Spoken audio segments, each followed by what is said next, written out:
Listen carefully to the first part of the conversation and answer questions 1 to 7. Good evening, sir. Do you have a reservation? Yes, let me just check I've got everything. Sorry. Yes, a reservation. It's in the name of Hartley, Martin Hartley. Let me see. Oh, yes. Here it is. That's for 3 nights. Yes, that's right. Do you need my passport? I just need to take the number as a form of ID. No problem. Now, can I just ask you to fill in this registration form, please? Actually, no. You see, I've broken my wrist. Yes, I noticed that. I'm afraid form filling is something I can't manage right now. Not without a lot of pain, anyway. Oh, dear. I'm sorry, sir. But don't worry. I can complete the form for you. That's very kind of you. What do you need to know? Well, let's start with your name, of course. So that's Martin, Hartley. That's Hartley. Thanks. And your address? 45 Carlisle Way. Could you spell Carlisle for me? Sorry. It's Carlisle.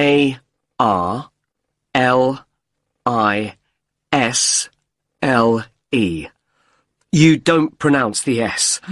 Carlisle Way. And that's in Lewes. Lewes. And is there a state? I don't think you have states in the UK. No, we have counties. It's East Sussex. Sussex is with double S.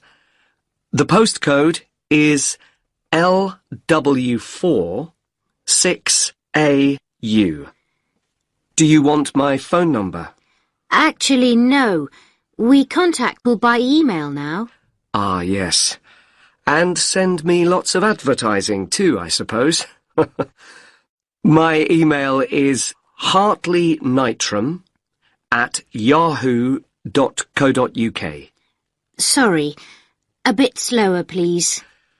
Hartley, my surname, then Martin backwards, NITRAM. That's all one word. And all lowercase? That's right. No capitals. At yahoo.co.uk.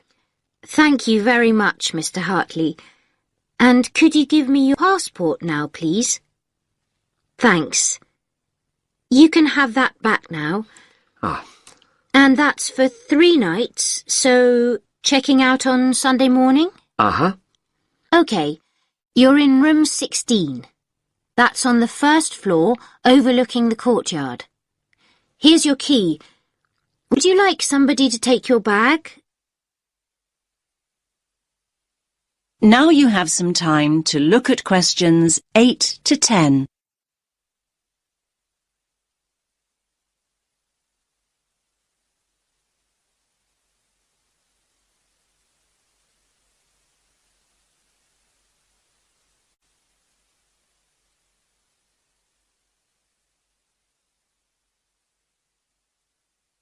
Now listen to the next part of the conversation and answer questions 8 to 10. Do you have a map I can take? Yes, of course. We've usually got lots of them here. Somewhere. Ah, yes. Here we are. Thanks. Could you show me where we are exactly?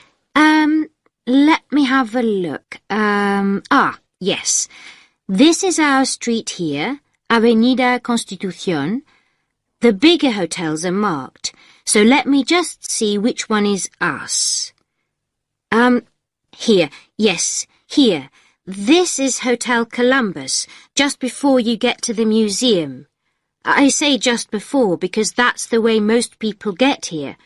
I mean, coming from the main square where all the buses stop, or from the station. Yes, that's the way the taxi came in from the airport.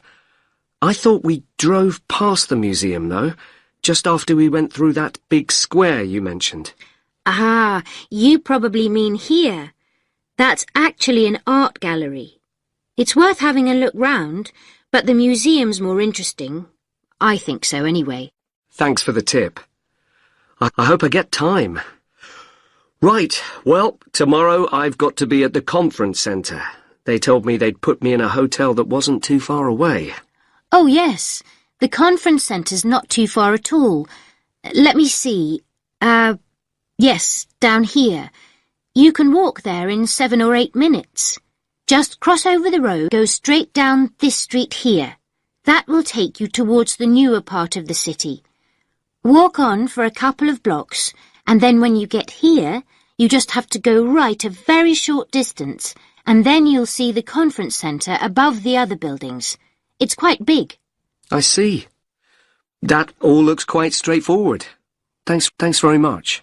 My pleasure. Have a nice evening, sir. That is the end of section 1. You now have half a minute to check your answers.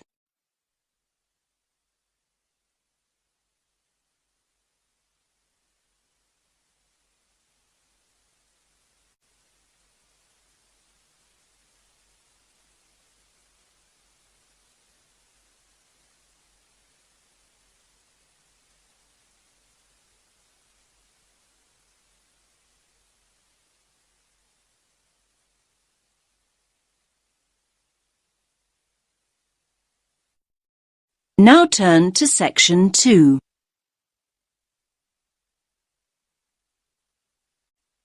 You will hear a man talking about areas for growing vegetables in towns called allotments. First, you have some time to look at questions 11 to 14.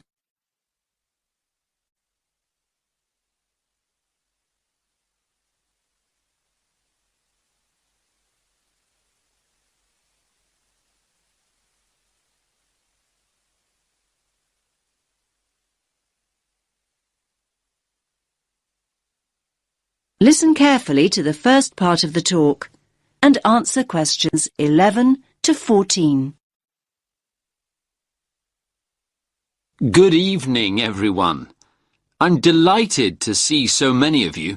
I was going to start by saying that more and more people are seeing the value of growing their own fruit and vegetables, but now I don't need to. First of all, let me say that whether you have a garden or not, there are all sorts of benefits to having a plot of land you can call your own, and it will give you a great sense of satisfaction. OK, let's assume you have a garden. Chances are it's small. Most gardens in cities are hardly big enough for a few pots of herbs and a couple of rows of beans. Now that's where allotments come in. A typical plot is around 250 square metres, big enough to feed the family for a year. Big enough, too, to grow a whole range of vegetables, fruit as well perhaps, not just cabbages and potatoes. Moving on to the social aspects of an allotment. How many people can say their garden is a meeting place? You might chat with your next-door neighbour every now and again, but allotments are notorious communal hives. There are usually between 10 and 30 plots on any allotment site, and they bring together people from all sorts of social backgrounds. Where else do you find a lawyer deep in conversation with a lorry driver? There's often a great sense of camaraderie, with initiatives to involve the wider community, including the less able, the retired, and the unemployed. In urban areas nowadays, people may have a tiny yard or a balcony, but it's not a garden. An allotment is a huge recreational asset for anyone in that situation. First of all, there's the exercise. Renting an allotment costs around £30 a month. That's generally a lot cheaper than joining a gym. Then there's the involvement with nature. Watching seeds grow into mature plants gives so much pleasure and such a sense of achievement. Spending time outside in the fresh air boosts our mental as well as physical well-being. And one more thing. Don't forget allotments are also an enormous benefit to the environment. They provide invaluable green space in our ever more clogged-up towns and cities, making them more sustainable and appealing to live in. These spaces provide a habitat for wild plants, birds, insects, and occasionally bigger animals. What's more, locally grown food doesn't have to be transported long distances, and that helps to reduce road traffic and hence pollution. Now you have some time to look at questions 15 to 17.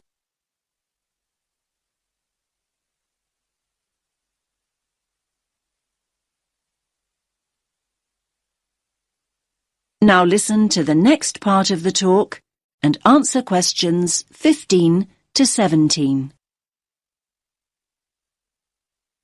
Now, food. A subject we all like talking about, because the main appeal of an allotment is obviously taking home all the freshly picked vegetables and fruit. So why is Grow Your Own so good? Well, to start with, there's the superior flavour.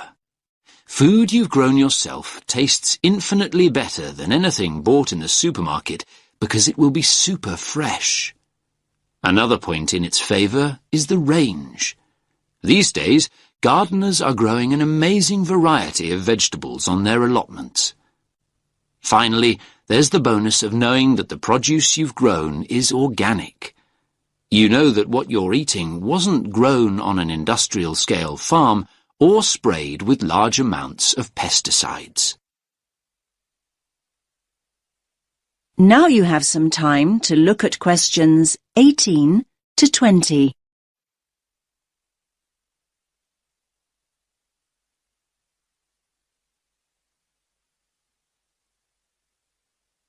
Now listen to the next part of the talk and answer questions 18 to 20.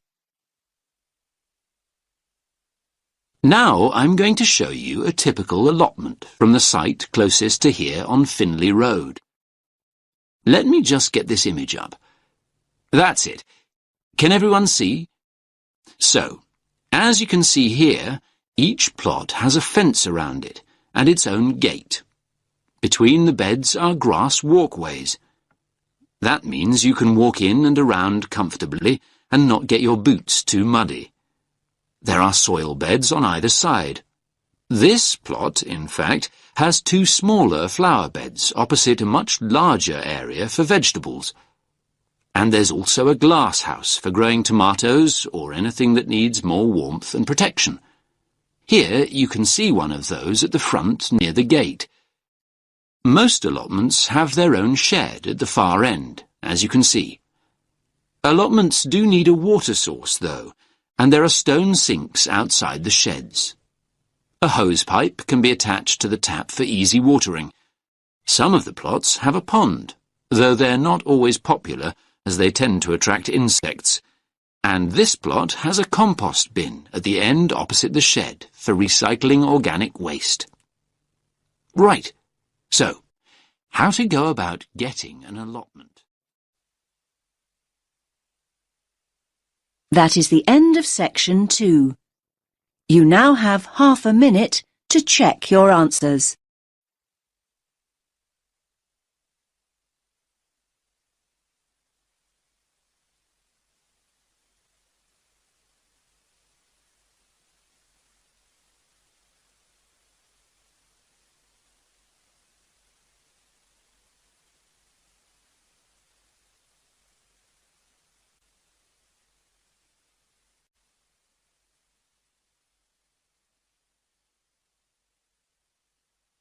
Now turn to section 3.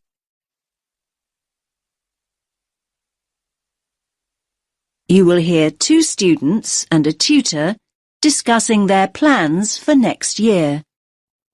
First, you have some time to look at questions 21 to 24.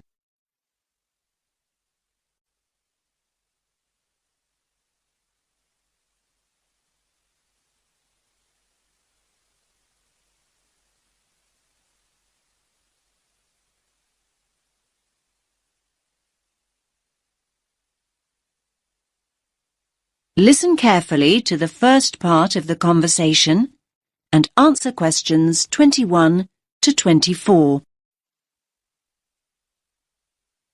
Hi, Mark. How's it going? Oh, hi, Lily. I'm okay. Have you decided what course you're going to apply for, then? Yes, illustration. I've already applied to one college, actually. I didn't even know there were places that did just illustration. There aren't many. Most combine it with other areas like painting and graphic art. Unfortunately, there are no courses in London, so I've opted for Birmingham. Birmingham? I'm not sure I'd want to study there. Well, from what I've heard, you're thinking of not studying anywhere, Mark. Look, I haven't made any decisions yet, but I'm wondering what the point of carrying on at art school really is. I mean, why not just get a studio and paint? Aren't you enjoying art school now, then? Yes, I am, but this is a foundation course, isn't it? I wanted to try out all the different areas. You know, sculpture, computer graphics, a bit of everything. Now I know that I really just want to paint, though. I may as well get a studio and do it. There's nothing more for you to learn, then. I didn't say that. This isn't all about a fear of being rejected, is it? I mean, I know you hate applications and interviews and so on. You're not looking for a way out of all that, are you? No, of course not. I'm no more scared of rejection than anyone else. I mean, people not buying your work, that's real rejection, isn't it? Now you have some time to look at questions 25 to 30.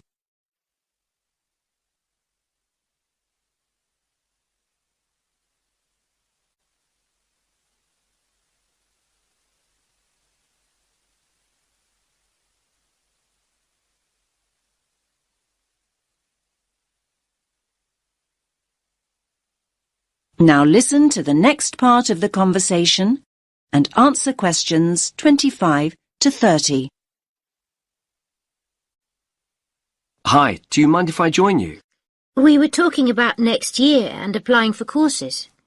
I couldn't help overhearing. What's this all about then, Mark? Is it true that you're thinking of not continuing at college? I'm looking at other options, yes. I've been reading about artists who claim there's no real advantage in learning formally. There's this Scottish guy who just went to Paris and got a studio. He's doing really well now. In fact, one of the fine art students here dropped out of her course at the end of the first year and just went to Prague.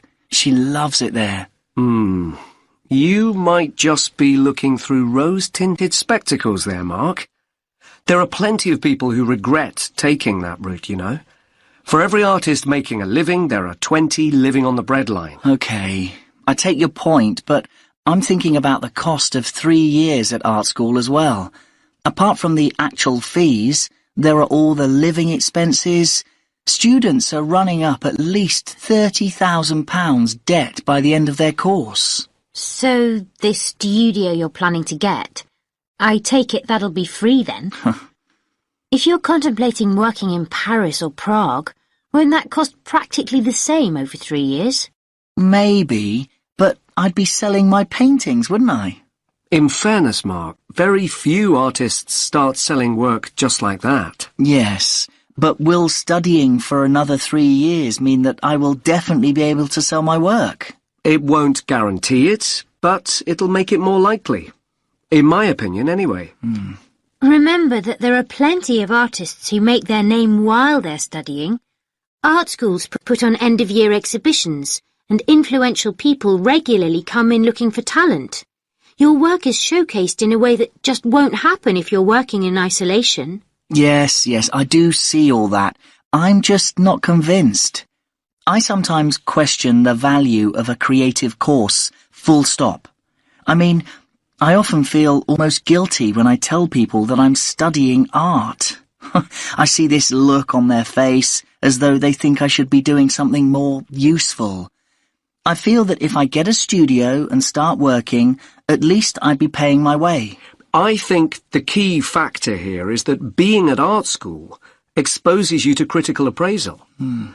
Perhaps the most essential function of further education is the constant feedback and constructive criticism. It's essential to personal development, no matter what the field is. Yes, we all know artists who paint as a hobby, people who have been doing it for years. They think they're experts and wonder why other people haven't recognised their talents. If only they'd become part of a creative community, they'd understand why that hasn't happened. Yes, I think Lily's right. It's important to keep developing and responding to feedback. Anyway, don't go making any rash decisions. Come and see me. That is the end of section 3. You now have half a minute to check your answers.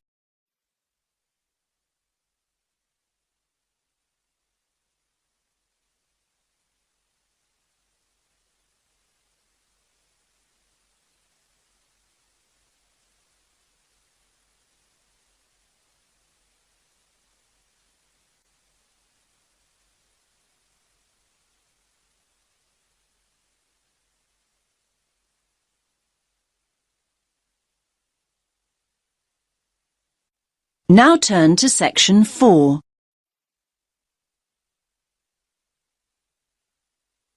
You will hear a woman giving a lecture about the positive effects of laughter. First, you have some time to look at questions 31 to 40.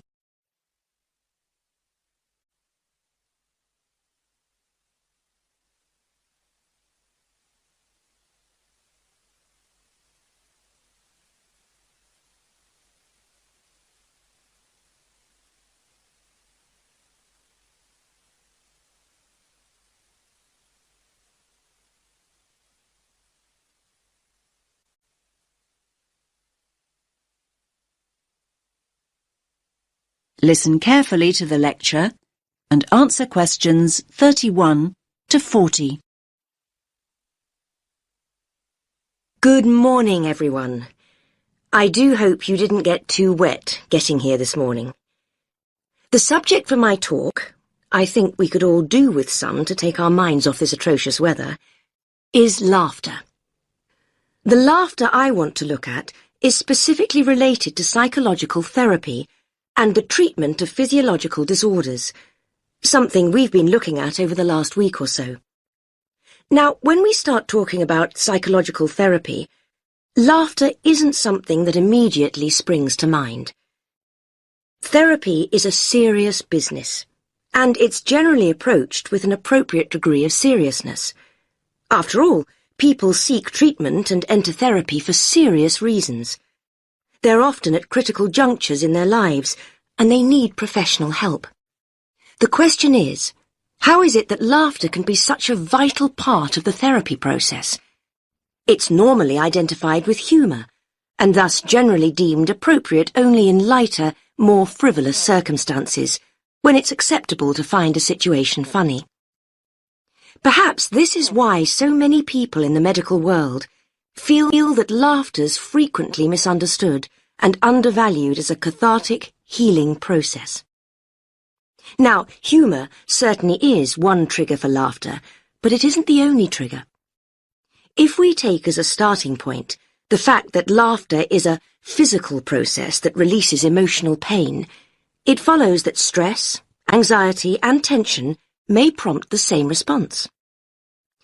Psychologists frequently point out that humans don't laugh because they're happy. They're happy because they laugh.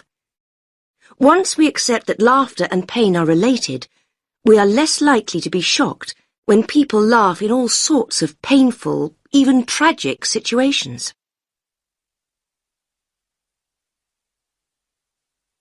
Cathartic psychotherapy utilizes laughter as an essential medium for healing emotional pain. It's specific to the release of anger, fear, and boredom. When people laugh, they free themselves of painful feelings.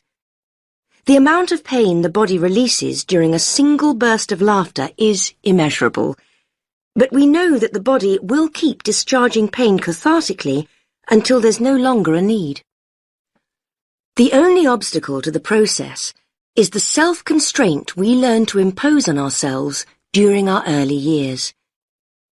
We're taught the virtues of self-control from infancy, and any loss of that control during an emotional outpouring is discomforting.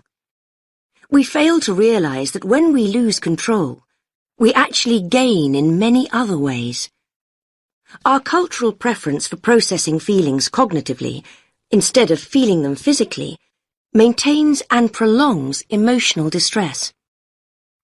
Patients who have had upbringings during which feelings were suppressed may have quashed their ability to laugh, cry, and become angry. Clinicians can help individuals regain these cathartic processes, enabling them to release deep-rooted emotions that may be an obstacle to happiness. Only now has research begun to validate the notion that emotions are stored in the body rather than the mind. Recently developed cathartic techniques allow practitioners to teach patients how to access their hidden emotions and release them. The more catharsis the patient experiences, the more rapidly he or she progresses through the healing process. Laughter is probably the least threatening cathartic process, at least to the person expressing the laughter, and so it has an essential role. It's often a stepping stone to other forms of emotional release, like crying or showing rage. So why, you might ask, has the mental health community been so slow to accept laughter as a healing tool? Well, for reasons I've already outlined. Like any expression of the true self, laughter is radical and revolutionary, and laughing at what is seemingly misfortune upsets conformity. We in the medical professions must challenge the antiquated view that adult laughter is silly and inappropriate. We have to ensure that patients don't reject the healing power of their laughter, in the fear that others will see them as making light of their issues. Traditionally, mental health practitioners have viewed laughter as a way of hiding painful emotion. In contrast, cathartic psychotherapy understands that laughter releases emotion. Through laughter, feelings erupt from within into the outside world. If people suppress laughter, they also stifle the release of pain. The catharsis of laughter doesn't change people's circumstances, but it does change the way people relate to those circumstances. It enables them to take a different view, a view from which terrible misfortune can seem so much more bearable. This allows people to remember, to feel, and to explore without fearing that they'll be trapped by what they can't control. Life's most tragic events often have an essence of absurdity, and this can be the trigger point for laughter. Some people deal with emotional pain instinctively and come along to therapy already laughing and crying. There are many others, however, that need assistance. That is the end of section 4. You now have half a minute to check your answers.